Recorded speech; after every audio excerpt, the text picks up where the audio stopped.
And welcome to another episode of Experts Speak. I'm Michael DeLon. Today, I am talking with Mike Jesowshek. And well, first of all, Mike, thank you for being my guest today and spending some time with me.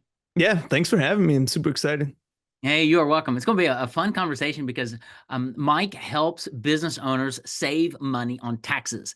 And I think that's a really cool thing. He's got a podcast, tax savings podcast, and we're going to talk about that, but really talking about shrinking your tax bill to put more money in your pocket at the end of the day. So this is going to be a great conversation, Mike.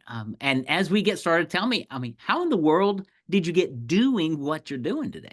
Yeah, being an accountant was always my backup plan, and so started my career at a really young age in the online marketing industry, and got to experience many different stages in business. So, started working for somebody, then started my own company at the age of 14, ended up selling that company at the age of 18. And now it wasn't any kind of crazy sale or anything like that, but it was exciting for me at the time.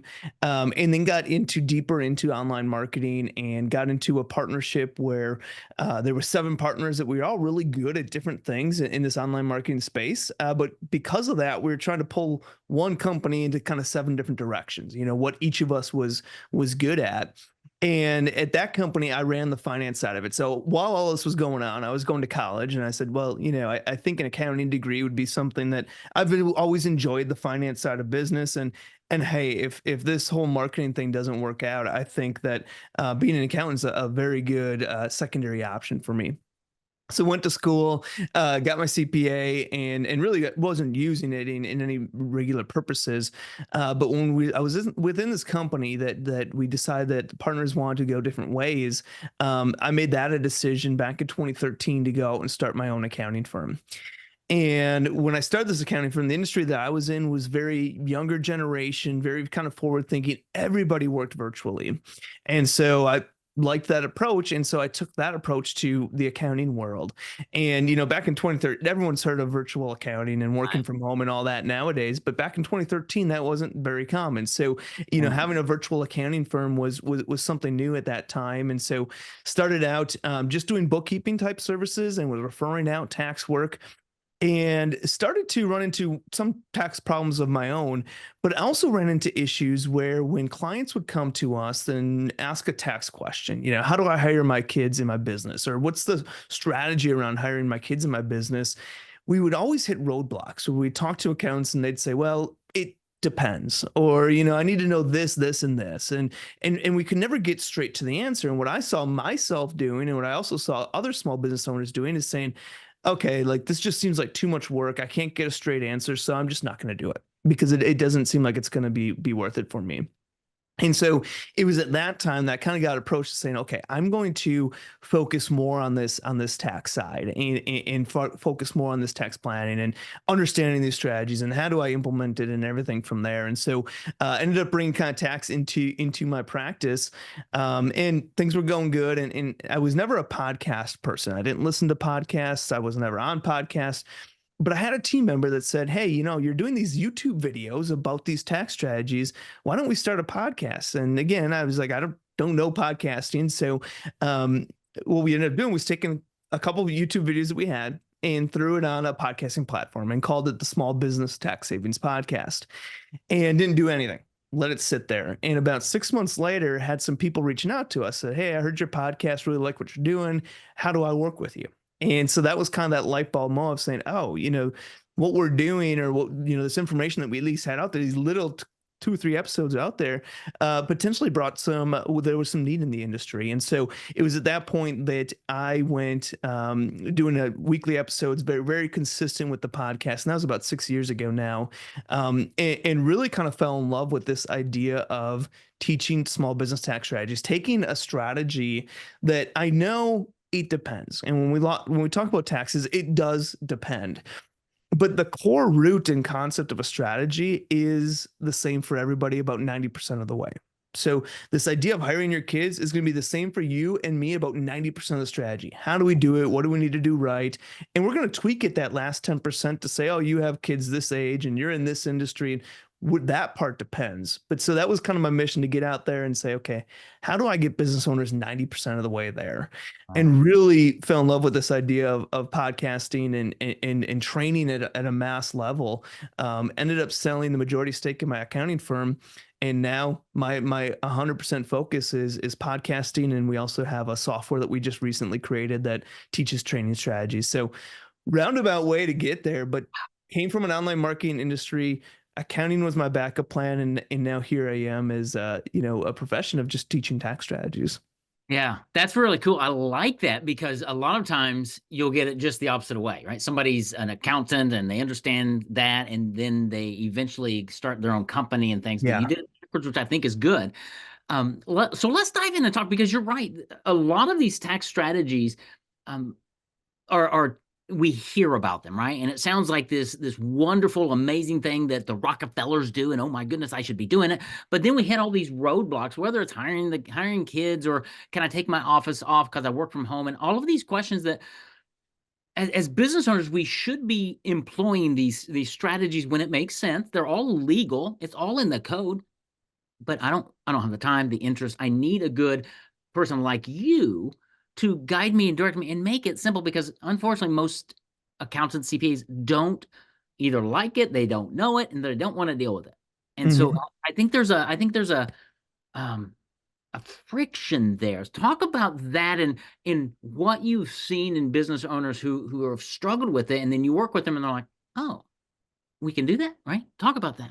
Yeah, it's funny because a lot of accountants know these strategies. It's just my theory on why more accountants don't bring these to the table is that they're afraid. Accountants are tend to be afraid to charge more. And so if I am doing your personal tax return or your business and personal tax return, we have agreed upon price. And in order to do tax planning, it takes time, it takes effort. And so I'm going to have to charge you more, but I'm afraid to charge you more. So I'm just going to do your tax returns and move on to the next person. And so that's kind of my theory. But when business owners come to us, they faced a lot of the problems that I faced is where they can't get straight answers about a strategy. They either hear all just the great things like, oh, hire your kids, get a business deduction, they pay no taxes on it, it's a great world. And then it's done, which is not good because okay, that can be possible, but how you get there is more important than that end result.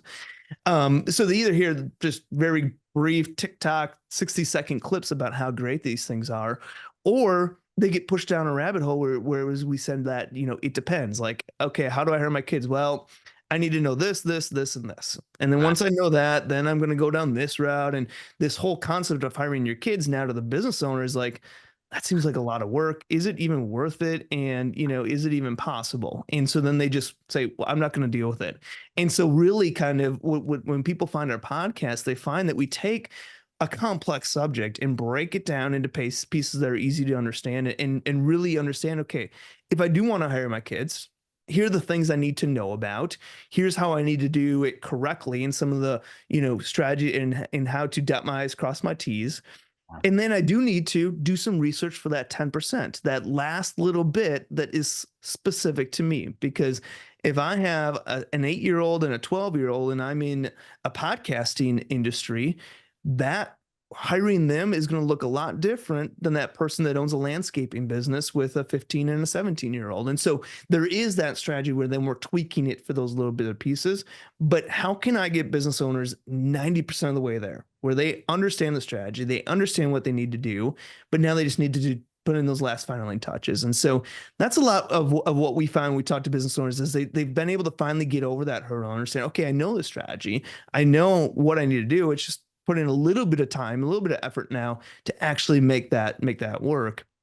And Yeah. one thing that we talk a lot about is this idea of learning and implementing. And a lot of people stop at learning. They hear a podcast, and I'm guilty of this. I hear a podcast, like, ooh, that's a great idea, and then I don't do anything with it. And the same thing is the same with taxes, is that we can learn a tax strategy, and that's all great, but learning a strategy doesn't give us any tax savings. It doesn't result in anything until we actually implement it. And that is a key part that I think that business owners need to focus on when it comes to tax strategies is that implementation piece, and not just that implementation piece, but correct implementation.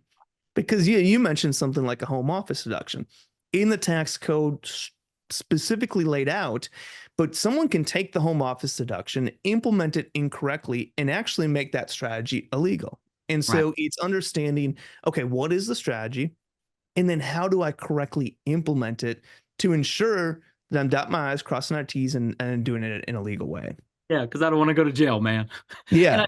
I think at one level that's what scares business owners is because it's not a Hmm. world of expertise, and we learn a little bit, and it's like then we get competing voices.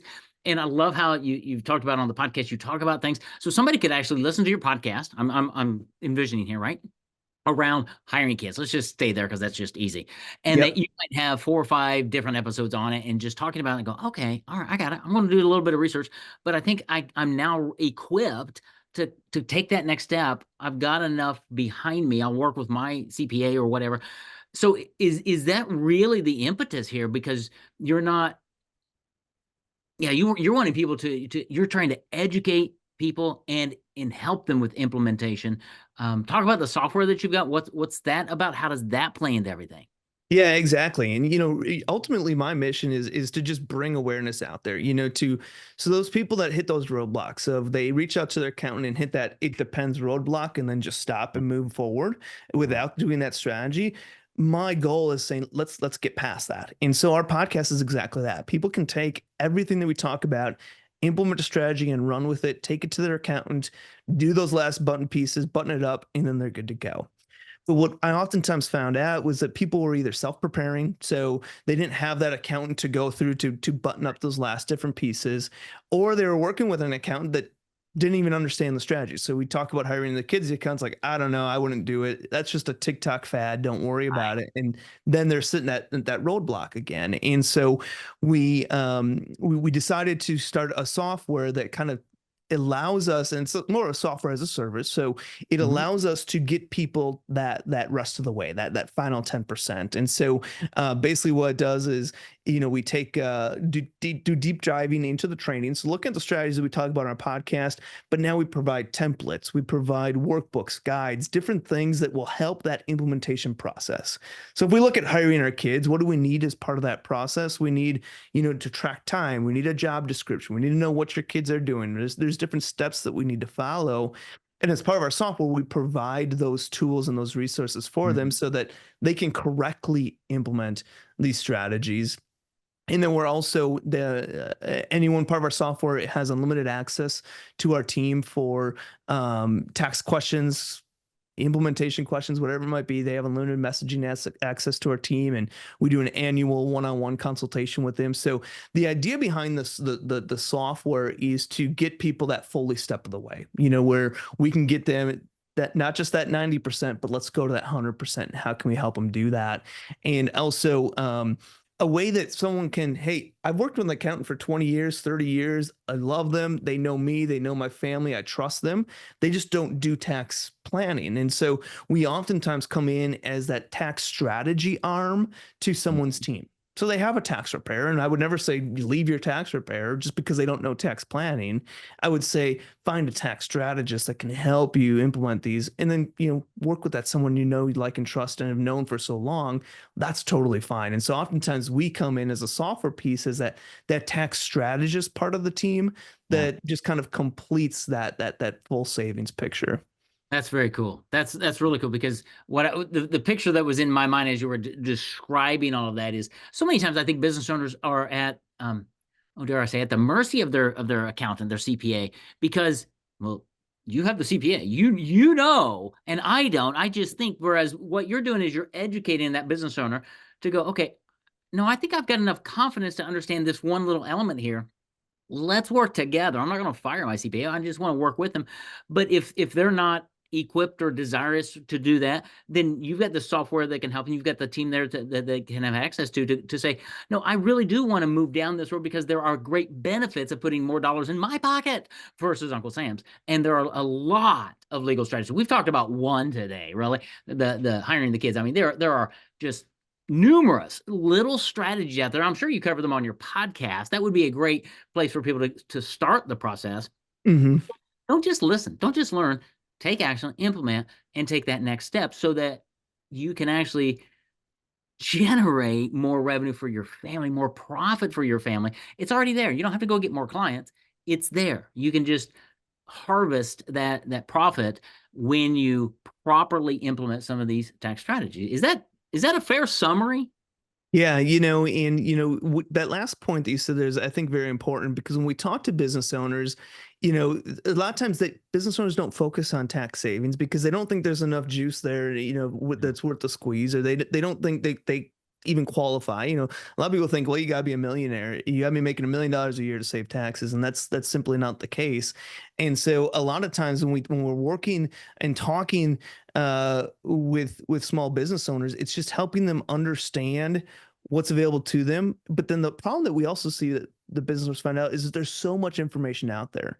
And so they don't truly know what strategies are available to them. Every week we're talking about a new strategy on our podcast, but it's not every single strategy is relevant to every single person. And so that's another piece of our software where we've been able to come in is saying, okay, based on your situation, based on your going on, we're going to build out a tax blueprint for you to say, here are the strategies that you should be implementing today. Yeah. Here's the strategies maybe that we should be thinking about in the future.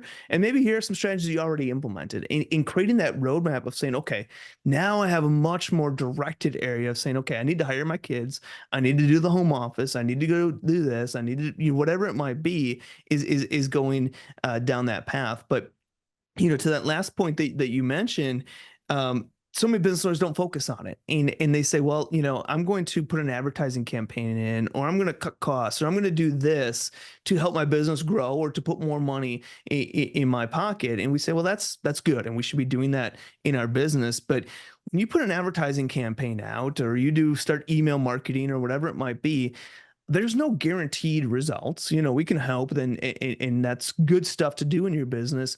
But with tax savings, it's guaranteed results. If I inform you on how to properly and correctly hire your kids in your business, you are guaranteed to save on taxes. Yeah. And so, that's where I try to put some focus on it, say, let's spend a little bit of time there. Of course, you got to be making money to be able to save on taxes. So let's work on our business, but just spend a little bit of time on the side to work on those tax savings, because you can get guaranteed results when you learn and implement various tax strategies. Yeah. Wow. Dude, I know you and I could talk for a long time because I've got 3 or 4 or 5 other questions in here, but let's talk to our audience. Where's the best step for them to take to start learning more about? Is it the podcast, the website? What's the best step for them to go to start understanding who you are, your company, how you might be able to help them and educate them and get them to implement some things? Yeah, first step is just tune into our podcast. So you can find on any podcasting platform, Small Business Tax Savings Podcast, or our website, taxsavingspodcast.com. And one thing that we've done with all of our episodes is that we've tried to meet people wherever they're at or however they like to learn. So whether you like to read, we have a blog post for every episode. If you like to watch, we have a YouTube channel that has every episode on there. And if you want to listen, we have our podcast as well. So there's plenty of resources out there. And I'd say go back into future episodes or past episodes, blog posts, videos, whatever it might be, and find topics that are relevant to you to just kind of get a feel for, how we approach this idea of tax savings. And for those people out there that just think that I'm too small for tax savings, you're not. As long as you're a business owner, you can start saving taxes. And so don't believe that you're too small for any of those strategies. And this for those out there that think like this is too hard, it's not worth it. The amount of effort it takes is not going to equate to enough tax savings. Again, give it a chance, because I've seen so many business owners that put a few hours in, save 10, 20, $30,000 in taxes on a few hours of effort. That Think what you can do with that. Think of where you can take your business. How can your business grow with that type of savings? Yeah, and with tax savings, it's not a one-time savings usually. It's Hmm. it's every year, and so this is a really cumulative. You save $20,000 this year. Guess what? In 10 years, you save $200,000 probably, and Yeah. so it's really worth it to. And I loved how you said put a little bit of time. If you carved out a business owner an hour a week to listen to the podcast or to take some action to find that last 10%, pretty soon in about 3 months, in about 90 days, you probably got enough to go, I think I can try this one thing. Reach out. And so it doesn't take a lot of time. It's not where you're not going for your CPA exam, dude. You're trying to run your business and put more dollars in your pocket. So I'm going to put those links in the show notes. So the Small Business Tax Strategies podcast, and then a link to your website, taxsavingspodcast.com, are probably the two best places. We'll also connect you to LinkedIn as well, because I want you to connect with Mike and just listen to his podcast. Go to YouTube, wherever, and watch it, but find out who he is. What is he talking about, and how could you actually implement some of this? Because you've heard about it, you've probably thought about it, and you probably have tried it, maybe even. Now it's time to really get some implementation and diligently, systematically start putting some tax savings into your business and your life. Love it. Man, thank you. Thanks for what you're doing, for putting this whole thing together, a really cool resource for business owners to help us understand how to put more money in our pocket versus Uncle Sam. So I appreciate you being here. Appreciate your podcast. Can't wait to listen to that myself, and for being my guest on Experts Speak today. Yeah. Thanks for having me on.